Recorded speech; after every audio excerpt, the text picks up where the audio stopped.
यही संसारको एक कुनामा रवि र कवि नाम गरेका बडा मिल्ने साथीहरू थिए।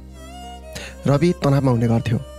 उसले जब जब समस्या सुनाउँथ्यो कविले उसलाई मोटिभेट गर्न खोज्थ्यो, विभिन्न एडभाइसहरू दिन्थ्यो, त्यसपछि कसरी सोलुसन हुनसक्छ भनेर सल्लाहहरू दिने गर्थ्यो। तर रवि जस्ताको तस्तै एक दिन कविले कहीँ सुन्यो, सल्लाह होइन साथ दिनुस्। र अर्को दिन गएर उसले रविसँग भन् तँलाई के भएको छ, तेरो मनमा चली चाहिँ के रहेछ, तेरो समस्या के हो सुना। यो भनेपछि रविले खुलस्त भने मनको कुराहरू, के कुराहरूबाट ऊ गुज्रिरहेको छ, कस्तो कस्तो समस्याको उल्झनमा परेको छ, सबै कुराहरू प्रष्ट रूपमा भन्यो, मन खोलेर दिल खोलेर भन्यो। त्यो दिन साँच्चै रवि एकदम सन्तुष्ट भयो। हो, जीवनमा कहिलेकाहीँ सुनिदिने मान्छेको खाँचो भएको हुन्छ।